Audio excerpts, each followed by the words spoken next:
ఈ హత్య చేసింది మీరేనా? మాకంత అయోమయంగా ఉంది సార్. ఇక్కడ ఎవరేం మాట్లాడుతున్నారో మాకు అర్థం కావట్లేదు.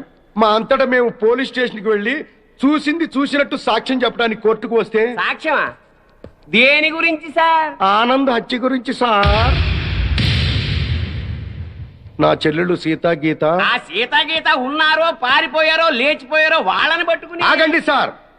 ఆనంద్ని మా చెల్లెళ్ళు చంపటం మా కళ్ళారా మేమిద్దరం చూసాం సార్. ఆ సాక్ష్యం చెబుదామని మేమిద్దరం ఇక్కడికి వస్తే ఇదేమిటి సార్, అతి క్రూరంగా అతి దారుణంగా మేమే చంపామంటున్నారు. మీరే న్యాయం చెప్పండి సారు. అబద్ధం సార్. సీతాగీతలు చంపడం ఏమిటి? వాళ్ళు చంపే ఛాన్సే లేదు. ఎందుకు లేదు అంటే మా చెల్లెళ్ళు సీతా గీత బ్రతికిలేరా? బతుకున్నారో బజార్న పడ్డారో నాకేం తెలుసు? తెలియకపోతే నోరు మూసుకోండి. Objection sir. ఒక సిన్సియర్ లాయర్ని పెట్టుకుని కోర్టులో నోరు మూసుకోమంటాం నేరం. మిస్టర్, అయ్యా మీరు గౌరవంగా మాట్లాడండి. హాయ్, మేం పల్లెటూరులో అండి. కోర్టులో ఎలా మాట్లాడాలో తెలియక కాస్త నోరు జారామండి. It's all right. అయ్యా లాయర్ గారు, ఇది కోర్టు కాబట్టి బ్రతికిపోయావు. ఇదే బయట అయితే నరికి పారేసేవాడిని. అయ్యా జడ్జి గారు, లాయర్ గారికి సారీ చెప్పానండి. చెప్పాడు సార్. Okay okay. మీరు చూసినంత చెప్పండి. మా చెల్లెళ్ళు ఇద్దరు రైల్వే స్టేషన్ లో రైలు ఎక్కడం చూసామండి. ఆదరాబాదరాగా మేమిద్దరం వెళ్లి రైలు ఎక్కామండి. ఊరు బయటకు వెళ్ళిన తర్వాత రైలు ఆపి ఆ అబ్బాయిని అతి దారుణంగా చంపారండి. చంపేసి పారిపోతుంటే జరిగిందేదో జరిగిపోయింది, తిరిగి రమ్మని చెప్పావు సార్. మేం రాం, చంపాల్సిన వాళ్ళందరి చంపేసి గాని మీ దగ్గరికి రావని చెప్పి వెళ్ళిపోయారండి. ఎక్కడికి వెళుతున్నారమ్మా అని మా ఆవిడ అడిగితే మా అన్న దగ్గరికి అని చెప్పారండి. అన్నా అన్న ఈ మాట విన్నారు కదా, note this point sir. Lawyer గారు, అన్నంటే ఈ అన్న కాదండి. మరి ఏ అన్న సార్? అడవిలో అన్న. ఆ అన్న దగ్గరే ఉంటాం. అక్కడికైతే ఎవరూ రారు. ఆ అన్నే మాకు అండ, ఆ అన్నే మాకు కొండ అని అన్నారండి. ఎవరు బాబు ఆ కొండ? అదేనండి, మీలా పొడుగ్గా నల్లగా పరమ నీచంగా ఉంటాడండి. నల్లగా పొడుగ్గా నీచంగానా? ఎవరా పెద్ద మనిషి? వాడు పెద్ద మనిషి కాదండి, పెద్ద ఎదవ.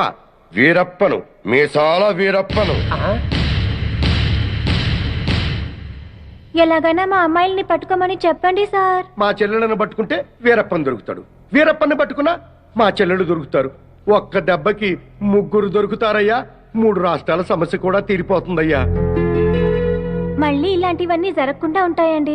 వెంటనే అడవికి వెళ్ళి పట్టుకోమనండి సార్. కొద్దిగా మన ఇన్స్పెక్టర్ గారిని పోలీసుల్ని అడవికి పంపితే పని అయిపోతుందయ్యా. ఎవరి పని? మీ అందరి పని. ఈ కేసులో మేమే ప్రత్యక్ష సాక్షులం, నిందితురాళ్ల ఆచూకీ కూడా చెప్తాం అని చెప్తున్నా ఈ స్వామి కనకమహాలక్ష్మి దంపతుల మాటల్ని పరిగణనలోకి తీసుకుని ఈ హత్యలో సీతా గీతలు చేశారనే అనుమానంతో పోలీస్ డిపార్ట్మెంట్ ని సత్యమంగళం అడవుల్లోకి వెళ్లి సీతా గీతలతో పాటు వీలైతే వీరప్పన్ని కూడా పట్టుకోవాల్సిందిగా ఆదేశాలు జారీ చేయటమైంది.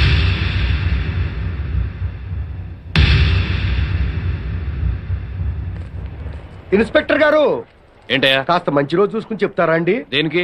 అదే అన్నయ్య గారు, వీరప్పనున్నాడే అతనుండే అడవిలోకి బయలుదేరడానికి వస్తామండి. వెళ్ళొస్తామండి. ఇన్స్పెక్టర్ గారు, డౌట్ లేదు, వీళ్ళిద్దరూ మనకి టెండర్ పెట్టారు. ఈ రప్పన గాడికి మనం దొరికిపోయినట్టే. షడప్. బస్సు దిగొచ్చారు కదా అనుకున్నాను. నల్లకోటనే దడదడలాడిస్తున్నారు. ఇంకా లేట్ చేస్తే కూడా మందులో చిప్స్ లాగా తినేస్తాడు. రాంగ్ టైములో కుళ్ళు జోకులేయి మాకు. ఏ టైములో ఏం చెయ్యాలో మాకు తెలుసు.